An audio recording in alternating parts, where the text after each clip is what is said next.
Esto fue a pesar de las protestas del potentado local Cenodoro, que aumentaba sus ingresos robándole al pueblo. Herodes también visitó a Agripa en Matilene, a quien Herodes consideraba como su mejor amigo después de César.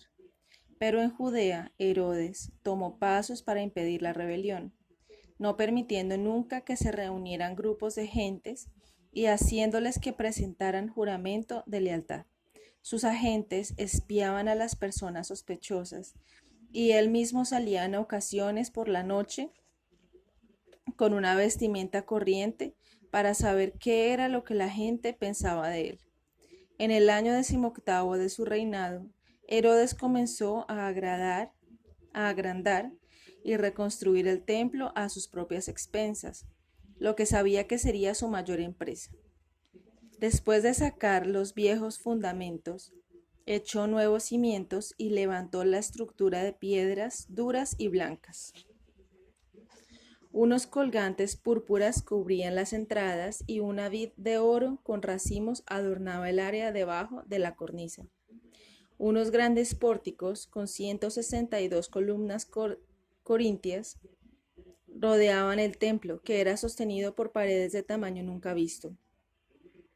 Más allá del primer atrio había otro, rodeado de una balustrada de piedra con una inscripción que prohibía la entrada a los extranjeros bajo pena de muerte.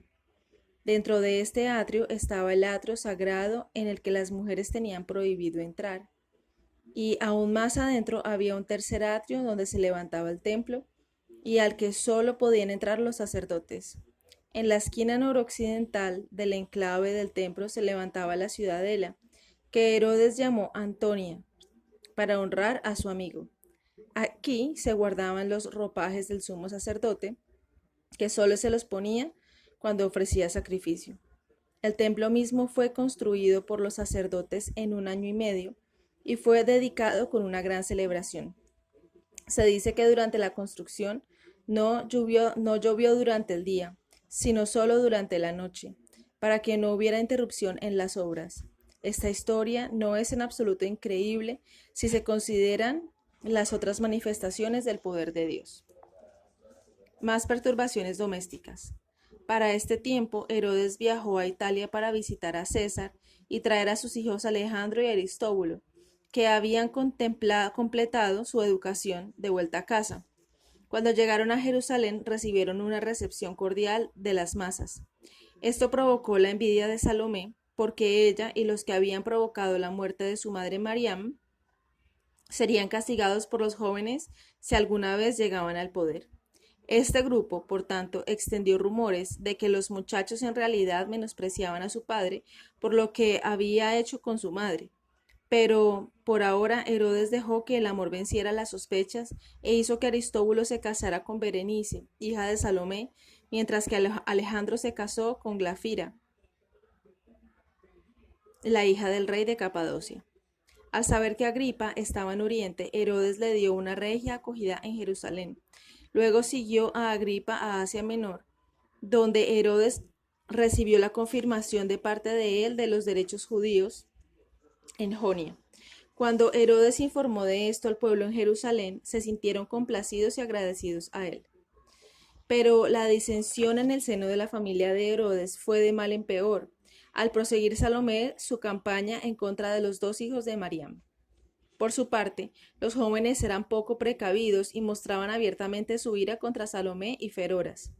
El hermano y la hermana de Herodes correspondían difundiendo más rumores acerca de que los jóvenes herederos tenían la intención de vengar la muerte de su madre, y también informaron a Herodes de que los hijos de Mariam estaban conspirando contra él. Herodes comenzó a sospechar de Alejandro y Aristóbulo. Con el propósito de refrenarlos, envió por su hijo mayor, Antípater, que Herodes había tenido con su mujer Doris cuando era un plebeyo. Intentó demostrarle a los jóvenes que la sucesión no les pertenecía necesariamente a ellos. Antípater apoyó la conspiración de Salomé y de su hermano Feroras. Introdujo a Herodes a que trajera a su madre de vuelta al palacio, e informaba diligentemente a Herodes cada vez que los dos príncipes lamentaban la suerte corrida por su madre y criticaban a su padre. Virtualmente preparándolo para la sucesión, Herodes envió a Antípater a Roma, y luego fue él mismo, llevándose a sus dos hijos consigo para acusarlos delante de Augusto. Al principio se quedaron atónitos y sin poder hablar, pero luego Alejandro respondió a las acusaciones tan bien que Augusto apremió a padre e hijos a que se reconciliaran, y todos se abrazaron llorando. Herodes dio 300 talentos a César en los días siguientes, mientras que César le daba a Herodes la mitad de los ingresos de las minas de cobre en Chipre. Antípater volvió con ellos, pretendiendo sentirse feliz por la reconciliación. Cuando llegaron a Jerusalén, Herodes reunió al pueblo en el templo y anunció la sucesión. Antípater reinaría primero y luego Alejandro y Aristóbulo, sus hijos, con Mariam. Cesarea fue terminada 10 años después de haber sido proyectada, y el puerto fue dedicado con extravagantes festejos a los que contribuyeron el emperador y su hija. Herodes construyó también las ciudades de Antípatris y Fesaelis como memoriales de su padre y hermano, y otorgó contribuciones a muchas ciudades en Siria y Grecia. Josefo aquí pasa a dar una lista de los decretos de Augusto y de Agripa, favoreciendo a los judíos en el Mediterráneo oriental. Mientras tanto, la disensión en el interior del palacio se estaba convirtiendo en una guerra civil, siendo que Antípater continuaba hostigando a sus hermanos, que se resentían de su precedencia para la sucesión. Feroras, el hermano de Herodes, rechazó a dos de las hijas de Herodes en matrimonio, por la pasión que sentía por una muchacha esclava. Cuando también acusó falsamente a Herodes de estar enamorado de Glafira, que era la mujer de Alejandro, el rey censuró acerbamente tanto a Feroras como a Salomé, porque ella estaba implicada en aquella mentira. Ahora estalló en discordia delante de la familia con mayor violencia que nunca. Herodes era mantenido en un estado de agitación continua por Antípater, que continuó maquinando la destrucción de Alejandro y Aristóbulo. Pagó a siervos e incluso a amigos de los hermanos para que los acusaran de conspiraciones contra el trono. Toda la corte pronto devino una escena de sospechas, caras, torbas y desconfianza. Los sospechosos eran torturados y muertos, y habían espías por todas partes. Los enemigos eran acusados de conspiraciones para que el rey los matara, y había un clima general de terror. Antípater convenció por fin al rey de que Alejandro quería matar a su padre, y echó a la infeliz joven en la cárcel. Mientras tanto, Alejandro, con perverso orgullo, se negó a defenderse, y en lugar de ello redactó una sátira en 4 libros y la publicó. En ellos afirmaba que desde luego había un complot contra Herodes, pero que Feroras y los más fieles de los amigos del rey estaban ayudando a Alejandro.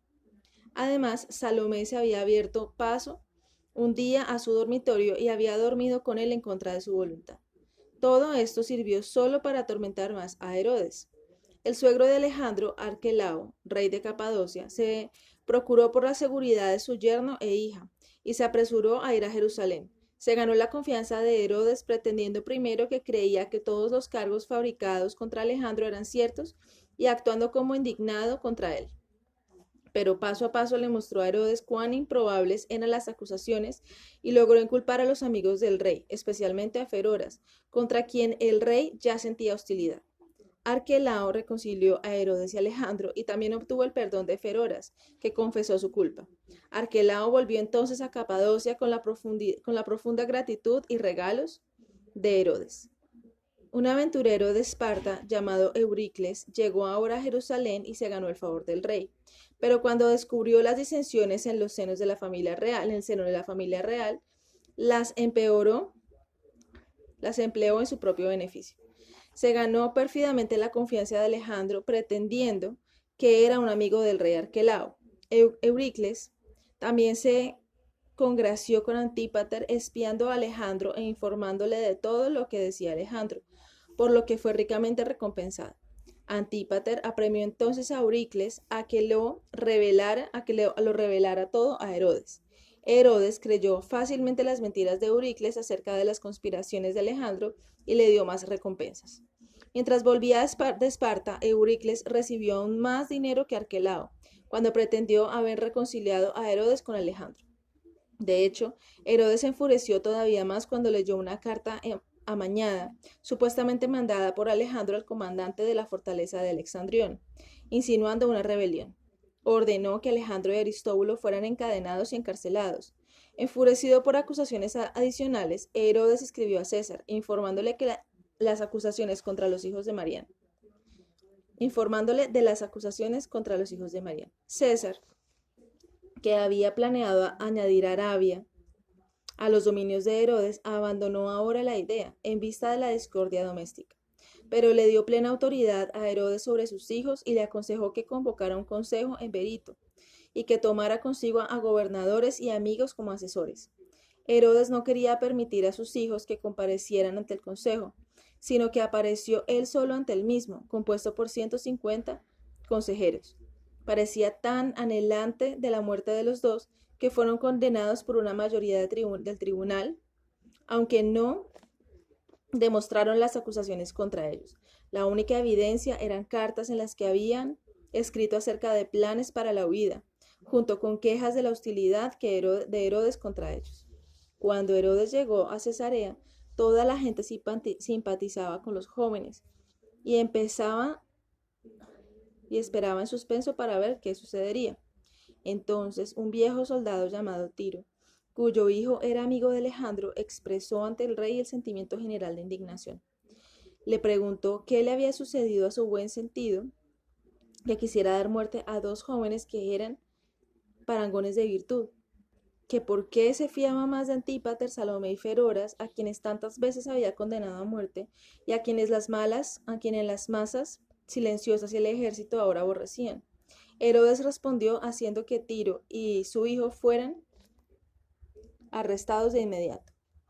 Uno de los barberos de Herodes, Trifón, se presentó entonces para decir que Tiro había tratado de sobornarle para que le cortara el cuello al rey cuando le afeitara, prometiéndole que Alejandro le pagaría una buena suma de dinero. Tiro, su hijo y el barbero fueron de inmediato sometidos a tormento. Tiro soportó la tortura con valentía, pero cuando le torturaron más severamente, su hijo gritó que le confesaría todo si dejaba de torturar a su padre. El rey accedió, y el hijo afirmó que su padre, por persuasión de Alejandro, había decidido matar a Herodes. Algunos dijeron que esto era una mentira destinada a acabar con la tortura, mientras que otros decían que era verdad. Herodes entonces acusó a los líderes militares implicados por Tiro, junto con el mismo Tiro, su hijo y el barbero, y la multitud los apedreó y maceó hasta matarlos. Alejandro y Aristóbulo fueron después llevados a Sebasté y allí estrangulados.